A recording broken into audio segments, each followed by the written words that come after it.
I just got three things to say. God bless our troops, God bless America, and gentlemen, start your engine!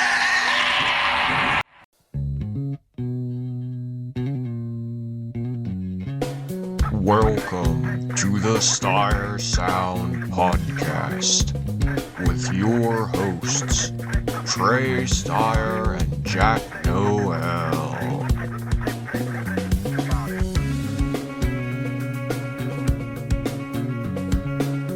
Ladies and gentlemen, we're back. Welcome back to the Stire Sound. Thank you guys for being patient with us and sticking with us. I think during this off season we are going to go every couple weeks or so, depending on the amount of news that's being dropped and some of the off season races. Thank you for being patient with us. We are back for today's episode. Thank you for tuning in wherever you may be tuning in. I am Trey Stire, your host as always. We got a little bit of news to cover today, not a ton of stuff, but we're here on episode 17 now of the Stire Sound. We have a lot of news about riders leaving their operation they were with for 2025. We have an idea of where these guys are going, but a lot of team announcements still haven't been revealed to the public officially yet. So we're taking our time. Joining me as always from the Dirt Bike Depot WMR KTM team, Jack Noel. What's up, man? What have you been up to these last couple weeks? Really been just enjoying my time off, not really invested too deeply in the dirt bike world the last couple weeks, which I've kind of enjoyed a little bit, but obviously keeping up with some of the news and hearing some little rumblings here and there from some people and stuff like that. So it kind of adds to the fun of the whole silly season thing, which is always fun to hear where a guy could be going, and kind of like the whole KTM group, just kind of what they got going on with their situation. Kawasaki, obviously, we expect Chase Sexton to be announced here fairly soon, and just a lot of that kind of stuff going on, and just kind of hearing all the pieces of it and stuff like that. So yeah, I'm excited to talk about how the silly season's going so far, and hopefully we get some more off-season racing. The Australian series seems to be heating up pretty well, and I think that World Supercross will actually be pretty competitive this year with just the amount of guys that are doing the whole series, and throwing those wild cards will definitely be interesting. We're going to start, speaking of KTM, of course, they've confirmed over the last couple weeks. They've confirmed Chase Sexton is departing the team. 2 seasons for Chase on Orange. A lot of success, 2024 Pro Motocross 450 class champion. Got a ton of race wins. Won a ton of races in Supercross, came up just short of the championship. But of course, his time at KTM is going to be marred by that ending, where he had some of those rough crashes. And of course, rumors started. I mean, when I was writing an article for TransWorld Motocross last week about Sexton leaving, I saw a picture from Josh, our photographer, at as far back as Daytona, he was already sporting the backwards hat. And it's been a long time coming, and we will see for sure. But of course, everybody expects Chase to be on a green machine. Speaking of KTM, of course, they announced officially that Tom Vial would be leaving the brand after 7 seasons, 2 MX2 world titles over in the MXGP series. He got a couple 250E Supercross titles as well. Tom most likely headed back to Europe to be a part of Team Honda HRC. And of course, there were some other announcements too. Kawasaki officially announced that Jorge Prado's contract has been ended early, and also Gas, the KTM group, announcing that Justin Barcia would be leaving the organization, and we expect him to land at Ducati. Of course, Eli Tomac we expect to land at Chase Sexton's spot at KTM. Jorge Prado has been spotted testing at the KTM test track. It's going to be interesting to finally see these announcements, to get to see pictures of them on their bikes, on their machines. At least for me as a rider, you're waiting for those announcements. We're recording this episode on Tuesday afternoon, and there's really been no news at all at the start of this week, apart from the World Supercross rosters being revealed, which realistically they were pretty much all the way done. One thing we did mention in episode 16 about Ken Roczen's potential status for the whole season, it seems like he will be doing the whole World Supercross year. And of course, Kenny has 2 championships in the 3 seasons of it. So it'll be interesting to see if he can get a third for the Pipes Motorsports Suzuki organization. But we're just kind of playing a waiting game right now, Jack, of finding out, hey, we want to see these pictures and videos of Eli on a KTM, of Chase on a Kawasaki, of Justin Barcia on a Ducati, but we're just stuck in that position of we think they're going to be there, but we're just waiting for these official posts and team reveals. But there have been a few under the radar signings or smaller team signings we'll get to in a few minutes, but from your perspective, of course, you are a part of a privateer team. What is it like for you as a fan waiting for these announcements and just waiting and being like, man, I know these guys are going there, but I haven't seen it yet? It's kind of, I don't know, like it's kind of weird in a sense. Like I get it to a certain point.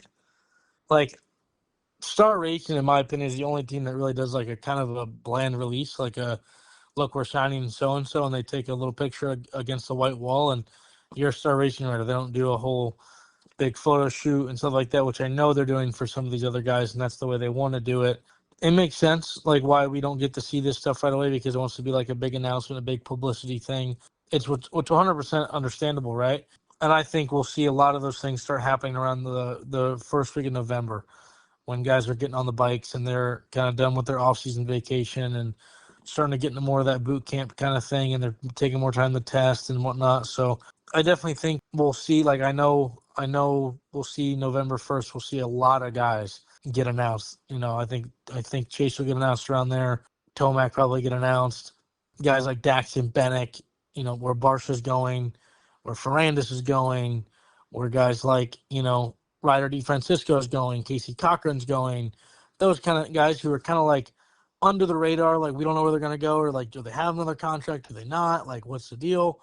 Like things like that I think will kind of start coming to light, more or less. And obviously guys like Tom Vial, like going, him over in Europe, back in Europe. So like, it's interesting. I mean, we all know where they're going, right? It's kind of dumb to wait, but at the same time, they want to do it their way, and we kind of have to wait for the official announcement. But I'm sure Eli Tomac signed a contract, Chase Sexton signed a contract. All those guys that have now been announced to be departed have signed contracts elsewhere. It's kind of dumb. Like I don't really get it sometimes, but I do see why it takes forever. But I wish it was like the NFL where they said, oh, look, this guy's signing with so and so, and that's it. Which we kind of have, but it's just like the riders don't say anything. It's a whole secrecy thing. It's kind of weird. I don't really understand it completely, but it's kind of weird how the motocross industry chooses to do their things. But I kind of see why. I feel like that's kind of a motorsports thing in general, honestly, because sometimes in other racing sports like NASCAR, F1, you hear these rumblings like, oh, so-and-so is going to be switching teams. And then you wait for an announcement where, like you mentioned with NFL, NBA, like the minute it happens, we know about it. Oh, this guy signed with the Las Vegas Raiders. He's joining them on a 3-year deal. And it's like instant news as soon as it hits. But for our sport, we have to wait around. I have to do these photo shoots and these official announcements, get everybody in the team hats and the team shirts, and get everything ready to go. But there were a few privateer teams that announced a couple signings in the past couple weeks. The biggest one, in my opinion, Hunter Yoder joining the Muck-Off FXR Club MX Yamaha team. Of course, Yoder, a guy who started his career and was rising through the ranks for the Geico Honda team. Then they shut down. He was on his own for a little bit, had a year of Supercross with the Ty Lube Honda guys, and then he joined PRMX Kawasaki, and that move paid off big time. Yoder turned into a consistent main event face, a guy fighting for top 10s all the time. He's got a few top 10s. He's put together some really solid performances, and now he has a spot at Club MX, and I think this might be the best Club MX lineup we've seen. They've got a lot of talent over there. Of course, Cody Schock scored his first Supercross podium at Arlington in February. Maximus Volan got his first podium at Pittsburgh and had a really solid year. Plus, Devin Simonson showed some promise in his 250 East Supercross campaign. He's back Supercross only. This Club MX lineup is shaping up nicely, and with Yoder's speed in Supercross, I know he hasn't had a lot of motocross experience so far in his professional career. Of course, when he joined PRMX, they were a Supercross-only team here in America, and they would go back home up north in Canada for the summer and race the Canadian Motocross Series. But this summer, Yoder did get a few races, but early in the season, he was battling with Epstein-Barr. He didn't really get to show his full potential outdoors.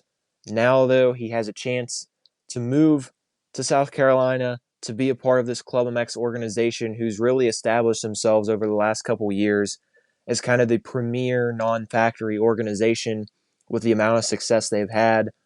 What are your thoughts about Yoder hopping on the Blue Crew train, now training at Club MX and racing for that team? I think it's a really good move, and I think that team has a lot of potential to make some noise and to really spoil some parties for the factory boys like they have the past couple years.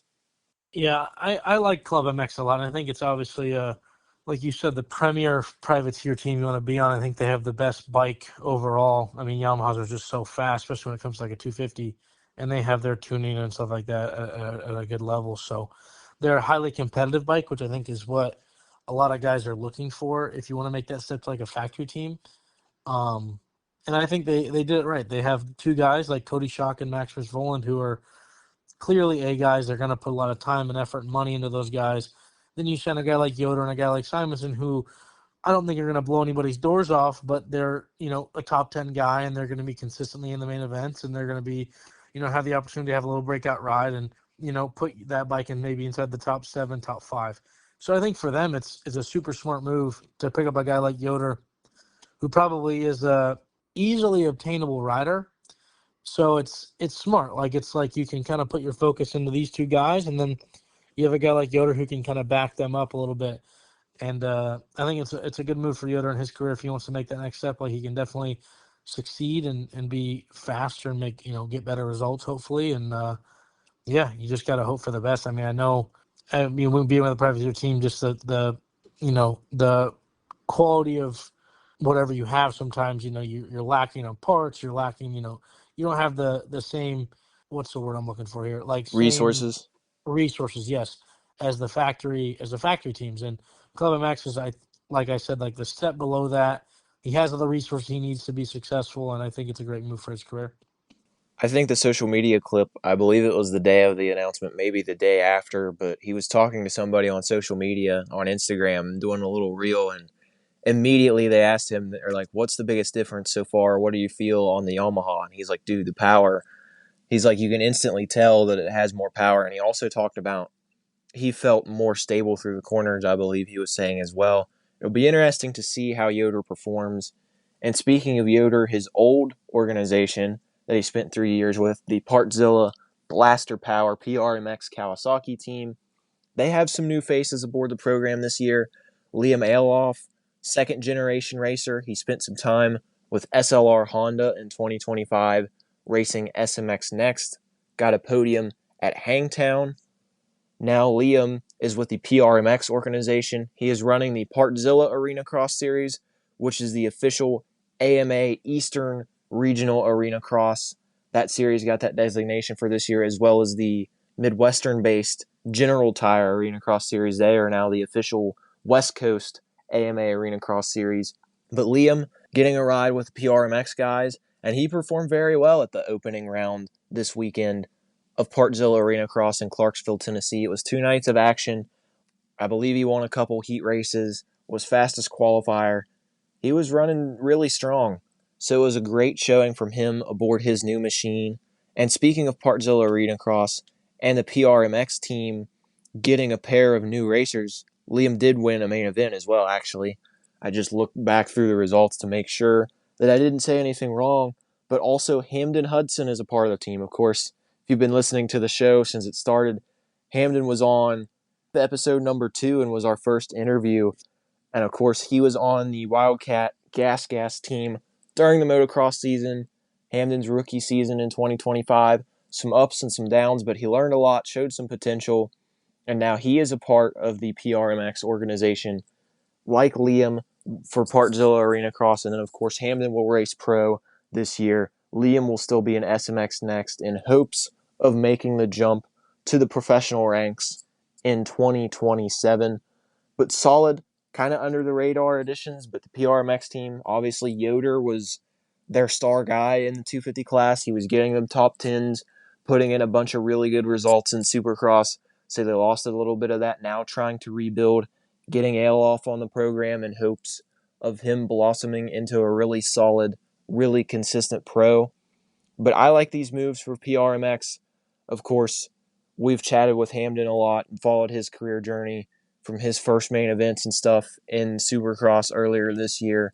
Cool to see him get the opportunity at an organization like PRMX, which has gradually grown. A few years ago, 6-7 years ago, they were one of those teams that's like, you know what, we're just going to be stoked to put it in the main event. And nowadays they're fighting for top 10s, top 15s every weekend. Look at the success Mitchell Harrison had in the 450 class this year.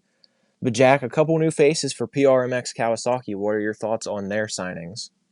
Yeah, I think Oehlhof is a good signing for them. I think if they're trying to expand into the SMX next things, a guy like Liam Oehlhof is definitely a guy you want to sign. And I think for the SMX next thing is like a lot of these people from like what I'm hearing is they're trying to find ways to find like a pro deal or kind of be able to work their way into that pro stuff. Like you see it with like the factory amateurs, like a guy like Landon Gibson and a guy like Caden Dudney, being with a Star Race and a Rockstar Andrew Husqvarna. But you don't really see that much so with like some of the smaller amateur style teams. They don't have like a direct, this is the pro team I'm going to go to kind of thing. So it's kind of interesting what that all like entails really. But for him, I think if it's SMX next this year, and then he can go, race a couple pro outdoors next year, or obviously in 2026, and put that bike in some pro races and have some support. I think it's a good move for him, and to have a guy like Liam, who's a top 5 guy in the SMX next series, it'll be good for PRMX. And then obviously a guy like Hamden, I think it's probably one of those signings that it's like put another guy on the bike. But I think Hamden definitely has some potential in the sport. So it's good for both those guys to get on a team like PRMX who are trending upwards. So it's good. One last bit of silly season news from here in America before we move overseas. Kyle Wise looks like he's going to be the third guy for the AEO Power Sports KTM organization. Of course, Wise, 2025 was his second year pro. He competed for the Rock River Yamaha team. Now moving to AEO, it will be interesting to see what he's able to accomplish. Like I mentioned, some MXGP silly season stuff. The biggest piece of news, Kai de Wolf, the 2024 MX2 World Champion. He is staying with the Neston Husqvarna factory team, but he is now moving up, taking the leap into the MXGP class. Of course, we saw how successful Lucas Kunin was this season. In his rookie season, of course, Kunin just 18 years old, and he was battling for the championship with Roman Fevre. Now de Wolf making the step up into the 450 class and getting Husqvarna back at that level after their factory team was MX2 this most recent season. But de Wolf moving up, a lot of hype around it, I feel. Of course, kind of like America, you have the older guard guys like Geiser, Hurlings, Fevre, who are realistically starting to have that runway run out on them. Their careers are starting to wind down a little bit. They still might have a few years, but they are gradually getting closer to the end of their career.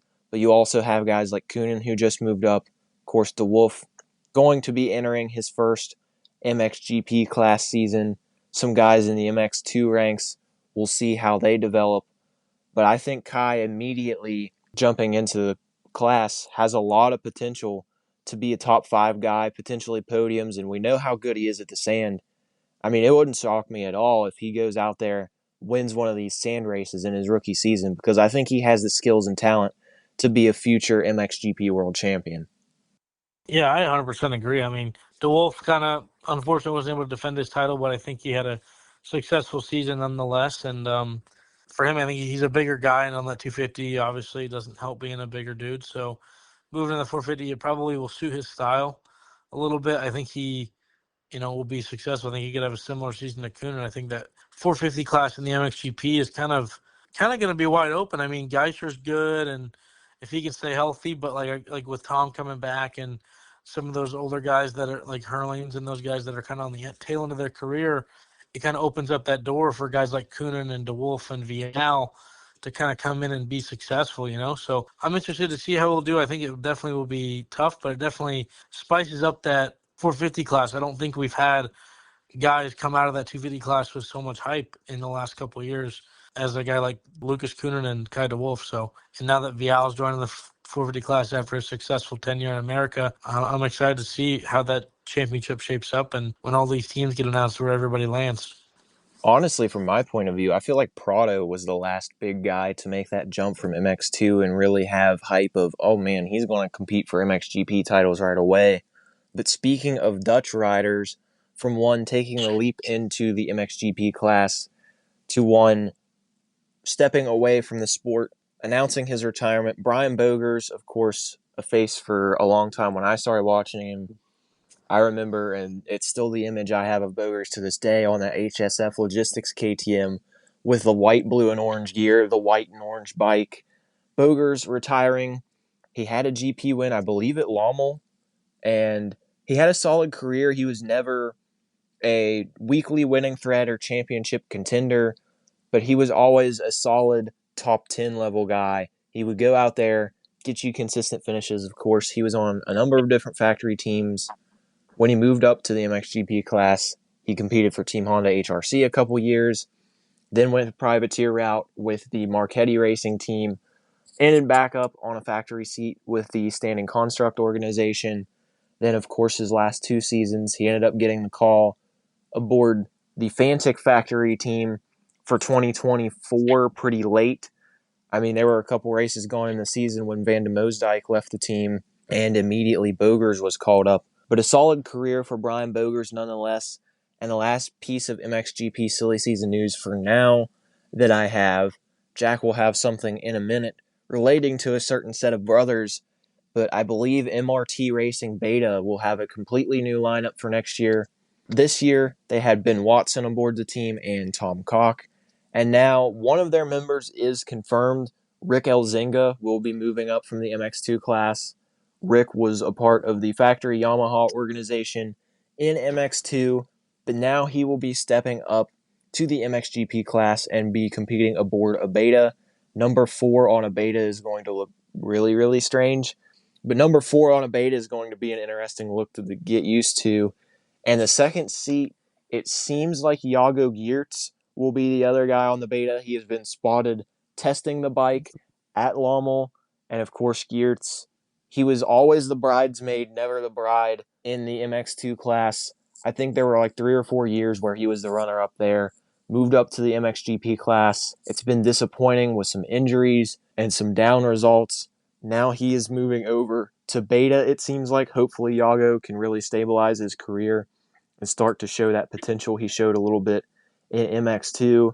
But Jack, we were talking a little bit before the show started, before we hit the record button, something about potentially seeing Coonan brothers in America. What do you got for us? Yeah, from what I've heard, there should be the Coonan brothers should be on a 4-race deal, I believe. So I think they're training out the Time Master Pool facility in Texas, and they're going to be aboard their KTMs. And I think it's smart. Like, I don't think Julian Beaumer will be making his return for Supercross.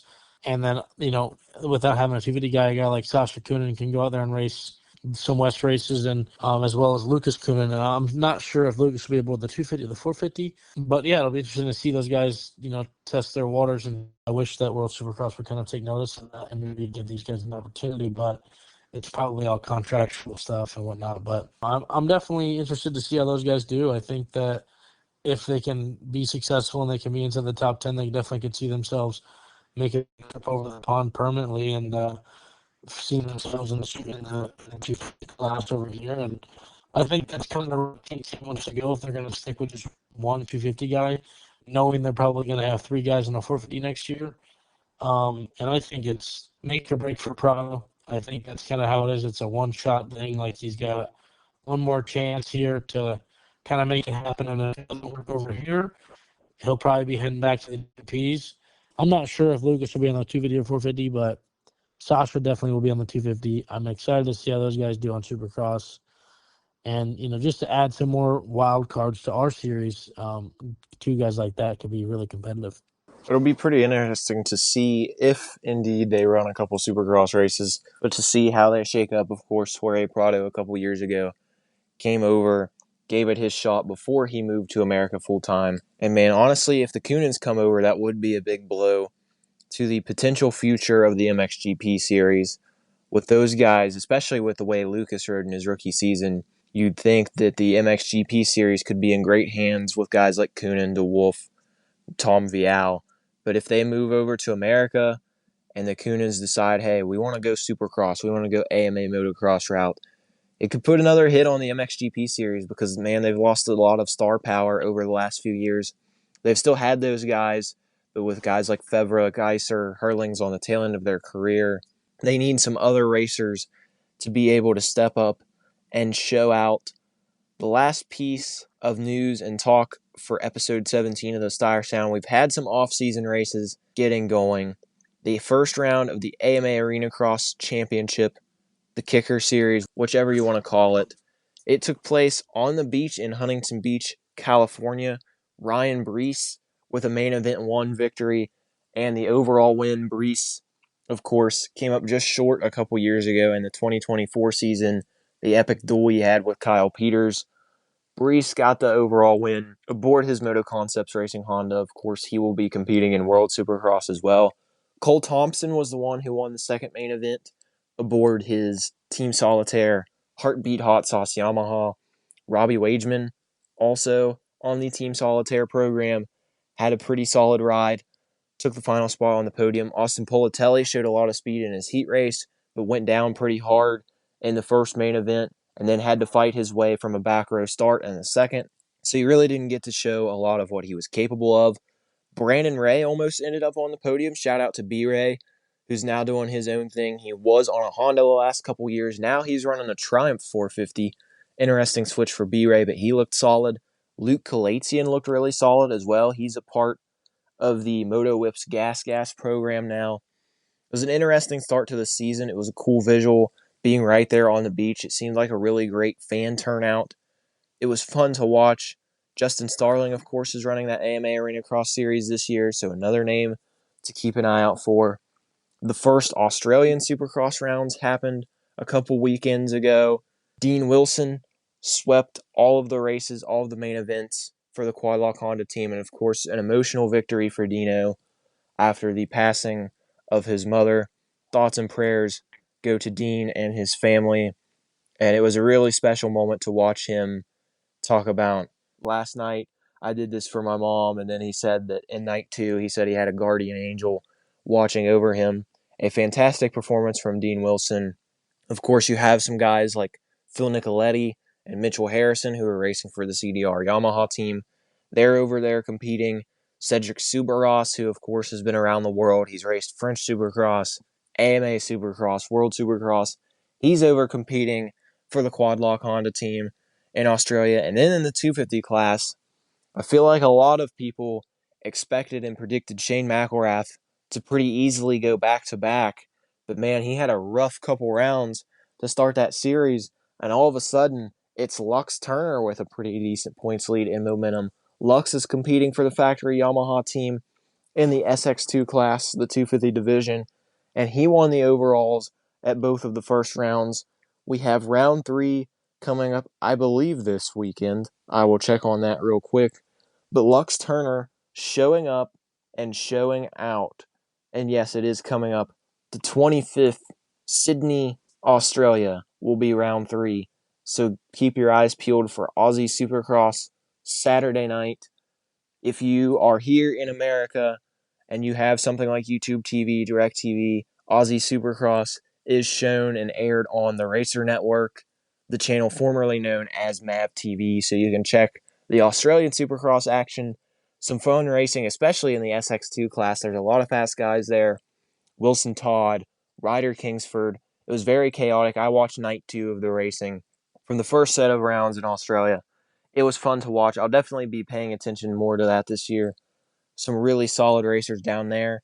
And then the first Partzilla Arenacross round took place. Of course, myself with TransWorld Motocross We are supporting and backing that series, so we will be covering it a lot. The episodes will air on tape delay a week after the event, so this weekend, if you want to check out some Partzilla Arenacross action, be sure to find that on FS1 or FS2. Night 1, as I mentioned a little bit earlier in the show, Oehlhof getting the main event win in the 250 class. And then in the 450 class, it was Aiden Shive, the Open Pro class, I should say. But Aiden Shive getting the win. Fantastic result from him. Some backing from HBI Racing aboard his KTM. Aiden took the win. And then on Saturday, it was Landon Gibson making a cameo appearance aboard his Rockstar Husqvarna machine. He swept the classes. He won the 250 Pro. Then he won the Open Pro main event. So it was a fantastic weekend for Landon. Struggled a little bit Friday night, but man, Saturday night he really turned up the heat and proved that he belonged out there in the winner's circle.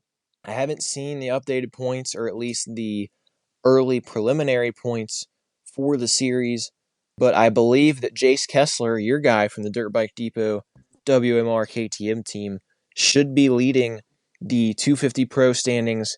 He went second and third during his weekend, so a great set of results for him. Actually, Hamden Hudson went second or third as well and really flew under the radar, so we could be tied.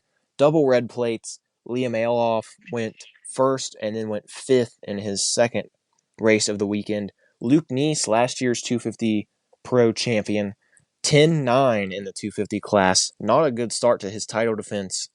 Of course, Luke is a part of the Storm Lake Honda team now, his new organization. But then in the Open Pro class, Aiden Shive has the points lead dialed in. He got that main event victory on Friday night, and then he went out and got a solid P2 on Saturday night. So a great start to the year for Aiden Shive. I don't know if he's going to race the full series, but regardless, a really solid start. Heath Harrison also in that series. Of course, Heath has a lot of arena cross experience. Guys like Evan Ferry were at the race this weekend. You had Luke Neese, Ryder Floyd, Kyle White, another guy who used to race a bunch back in the day when it was still the Amsoil Arena Cross Series. An interesting mix of veterans and younger guys alike. Jack, I don't know if you've been able to catch any of these preliminary off-season races, but what are your thoughts on some of these results so far from the few series we've just mentioned?